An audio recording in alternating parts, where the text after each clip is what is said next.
কেমন আছো বন্ধুরা? আমি বলছি হালকা পাতলা একটা ব্লগ লিয়া। তো এখন আছি আমরা সোনামুড়া ব্রয়লারের দোকানও। তো এন থেকে 2 কেজি 2.5 কেজি একটা ব্রয়লার লইলাম, লইছি তাতে বয়ান নিলাম যে আজকে কীটা হইব। তে তো কইতাছে আজকে আমরা চিকেন খামো। তো সেই অনুবাদে আমরা একটু দইও খেয়ে নিলাম। তারপর দোকান থেকে চিকেনের সাথে তো খালি খাওয়া যেত না, তো রুটি লইলাম। আমরা সবাই এখন রুটির লেগে অপেক্ষা করতেছি। তখন আমরা প্ল্যান করলাম যে আমরা বাম্বু চিকেন খামো। তো বাস ছাড়া হতো না, তো একজনটা লাগাই দিলাম বাঁশ কাটার লেগে। সাজছে হাতে তো যেমন লজ্জা হয় বাঁশ কাটতো, তো বাঁশ কাটতেছে। আমি এভাবে আমার থুবড়াটাকে তো দেখে নিলাম। তো এই তারা দিছে বাঁশ কাটতো, তো আধা মাথা কাটতে এবার তারা দিছে কাটতো। তো এই তো জানটাতে ফুচাইতেছে, ধানটা শেষ ফুচাইতে ফুচাইতে তো বাঁশটা কাটটা শেষ করতে পারে না। তারপর নদীতে এলাম, নদীতে এসেলা সুন্দর করে বাঁশটিতে ধুইলাম। আজকে সেদিন জল যে ঠান্ডা ছিল, প্রচণ্ড ঠান্ডা ছিল, তাও আমি খালি গায়ে বাঁশটি সুন্দর করে ধুইতেছি।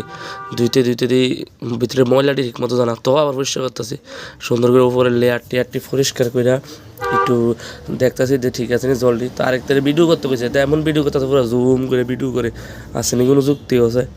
এবার তারে কইছি সুন্দর কইরা একটা একটা কইরা বেমুটিত ফুরা। তো এমন আস্তে আস্তে ফুরাইতেছে যেমন কিতা জানি ফুরাইতেছে। তারপর তো এই আমরা দেখতেছি রং চাইতেছি সুন্দর করে ফুরানো দেখতেছি। তো আর সকলটি আছে শুধু ভিডিও করতে লিয়া, হাতে কাম করে আর সকলে ভিডিও করে। তারপরে আমরা টিলাত প্ল্যান করছি টিলাত খামো। তো সবাই উঠতেছে, সবাই হাতে হাতে একটা বেম্বু আর দাও লইয়া, কেউ জল লইয়া। তো এরকম করতে করতে সবাই উঠতেছে, আমি দাঁড়ায় ভিডিও করতেছি। কিন্তু লাস্টেরতেই শাস্ত্রী জানটা আইয়া যায়, বহুত কষ্ট হচ্ছে উঠতে। সেটা সবাই দাঁড়া রয়েছি। তো একজনে দিয়েছে চোলা করতো, চোলা ছাড়া তো হইতো না, তো চোলাটা অত্যন্ত প্রয়োজন। তো এই ফাঁকে আমি ভিডিও করতেছি শুধু, তো সবাই কাম করতেছে, আমি ভিডিও করতেছি। তো কিছুক্ষণ চুলাটা কইরে সেটা এবার আগুনটা গরম করতেছে, এখন চুলাটা গরম করে সেটা তো এখন বাম্বরে দিমু। তো এই ফাঁকে আমার চেহারাটা কত দেখালাম। তো আমি কইতাছি যে তোরা সবাই আজরা আইস, তারা দিয়ে শুধু পরিশ্রম করাস।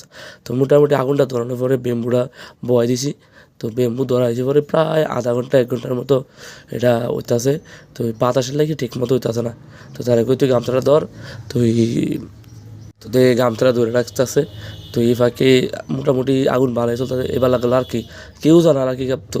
তো আমি শেষ সুন্দর বাঁশ টাস টুয়ে আনছি, আইনি সেটা বাঁশটা হারতাছি হাইটা ছিঁড়া। তারপর মাংস মোটামুটি হয়ে গেছে। এবার এটি জারকে জারকে জারকে জারকে ফালাইতেছি। এত পরিশ্রম এটাতে বার করতে। তারপর একটা ঠান্ডা বানাইছি, ঠান্ডা বানিয়ে খুঁচিয়ে খুঁচিয়ে বার করতে আছে বার করে সেটা। এবার মোটামুটি প্রায় 1 বলের কাছাকাছি মাংস হয়েছে। মাংসের ভিতরে যে রসটা দেখতেছে ওইটা পুরোপুরি মাংসের থেকে আনছি। তারপর মাংসটা একটা বাইট লইলাম রুটি দিয়ে, আর কি স্বাদ, সেই স্বাদ। তারপরে আমি কইলাম আমার একটা ভিডিও কর, কিন্তু